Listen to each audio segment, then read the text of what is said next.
જોઈ રહ્યા છો આપણું ગુજરાત ન્યૂઝ। હવે જોઈએ અગત્યના સમાચાર।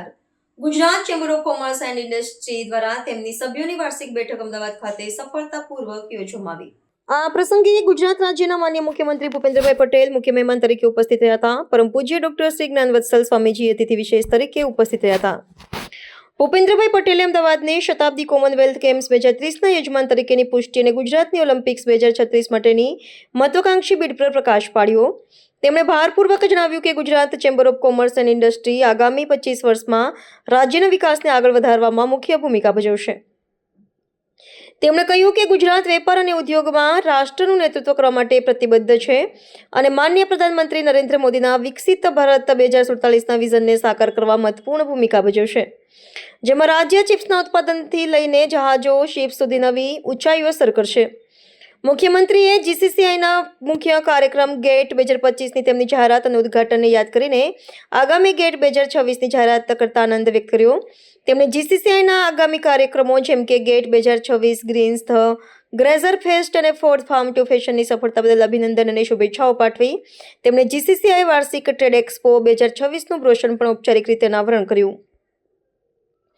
આ પ્રસંગે પરમ પૂજ્ય ડોક્ટર જ્ઞાનવત્સલ સ્વામી તેમના આશીર્વાદ અને સૂઝભરી વાદોથી કાર્યક્રમની શોભા વધારી।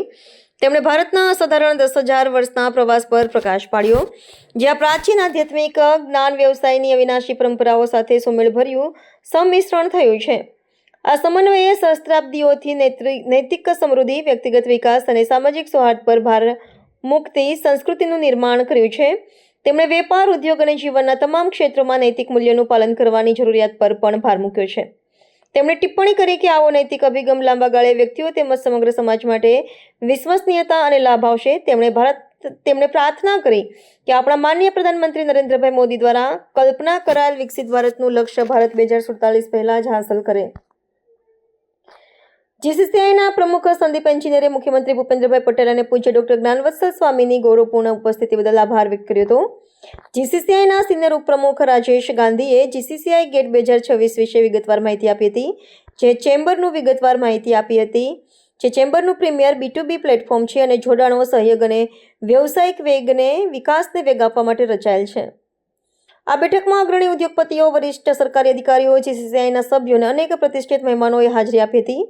જીસીસીઆઈની વાર્ષિક બેઠકો સમાપન આભાર વિધિ સાથે થયો હતો, જે માનદ મંત્રી સુધાંશુ મહેતા દ્વારા કરવામાં આવી હતી। તેમણે સભ્યો વચ્ચેના સૌહાર્દ પર પ્રકાશ પાડ્યો અને વ્યવસાયિક નૈતિક મૂલ્યોના પ્રચાર પર ભાર મૂક્યો। હું શારદાબેન ચંદુલાલ જાદવ છું, પાનેલીના સરપંચ છું। તમારા ગામમાં શું પ્રશ્ન છે? અમારા ગામમાં ભૂંગર ગટરનું અમને કોઈ પૈસા વગરનું કામ કરે છે। કઈ જગ્યાએ? મોહન બાપાના પુતળા પાસેથી રેલવેના પાટા સુધી। તમે આ બાબતે શું કહ્યું? અમને કોઈ પૈસા વગરનું કામ કરે તો અમે શું કરીએ? પછી તમે ક્યાં ફરિયાદ કરી? અમે ઉપલેટા તાલુકામાં કરી, તમારી માંગણી શું છે? ટીડિયા સાહેબને કીધું તમારી માંગણી શું છે? અમને પૈસા વગરનું કંઈ કામ ન કરે। તો અત્યારે આ કામ બાબતે તમે શું કર્યું છે? અમે એમ કહીએ કે અમને પૈસા વગરનું કોઈ કામ કરી ન શકે ને અમને પૈસા વગરનું કોઈ બિલ ન કરે। ગામ મોટી પાનેલી, તાલુકો ઉપલેટા, જિલ્લો રાજકોટ। મારું નામ છે ચિરાગભાઈ ફળગુ।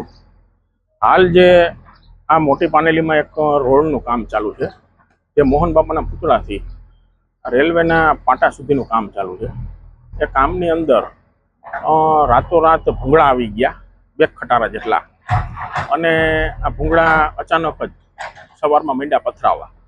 સરપંચનો આ ચાલવાનો રસ્તો છે ત્યાંથી નીકળ્યા અને ખબર પડી કે આ ભાઈ ભૂંગળા છે એ નખાવાનું કામ કોને ચાલુ કરાવ્યું છે। પછી પંચાયતમાં એમને જોડાયું કે આપણે કોઈ આ બાબતનો ઠરાવ આપેલ છે કે નહીં। તપાસ કરતા એને માલુમ થયું કે આપણે કોઈ ઠરાવ આપ્યો નથી, બરાબર છે, અને એસ્ટિમેટ નથી કોઈ વર્ક ઓર્ડર। તો આપણે ભાઈ સરપંચશ્રીએ રૂબરૂ તાલુકા પંચાયતમાં જઈ અને ટીડીઓ સાહેબને એક લેખિતમાં અરજી પણ આપેલી છે। લેખિત અરજીમાં એવું જણાવેલ છે કે ભાઈ આ જે કામ છે એમાં કોઈ મારી મંજૂરી લીધી નથી કોઈ મેં ઠરાવ આપેલો, બરાબર નથી, એનો કોઈ એસ્ટિમેટ કે નથી કોઈ વર્ક ઓર્ડર। તો આ કામ કેવી રીતના ચાલુ થવા માંડ્યું એ બાબતની તમે તપાસ કરો અને એની માથે કાયદેસરના પગલાં લ્યો, અને આ કામની અંગેનું કોઈ તમે જે બિલ છે એને મંજૂર પણ કરવું નહીં। ઉપસરપંચ દ્વારા એવું કહેવામાં આવે છે કે આ જે ભૂગર્ભ ગટરનું કામના જે ભૂંગળા નાખવાનું કામકાજનું જે વર્ક ઓર્ડર છે તે મેં આ ગ્રામ પંચાયતના ટેબલ ઉપર ઠરાવ પાસ કરાવવા માટે મૂકેલ છે। એ બધી વાહિયાત વાત છે, ખોટી વાતો છે। એવો કોઈ વર્ક ઓર્ડર ક્યાંય આવેલો નથી। તો તો કોઈ કામ રોકાવી ના શકે. જો વર્ક ઓર્ડર હોય તો કોઈની સત્તા નથી કે આ કામ રોકાવી શકે.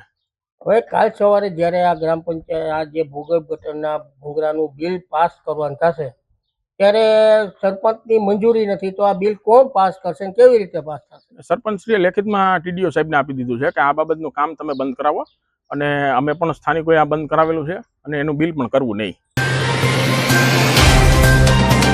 तो व्हाट्सएप, ट्विटर, फेसबुक, इंस्टा जहाँ भी आपका अकाउंट है, इसे शेयर बटन के द्वारा वहाँ पर शेयर करें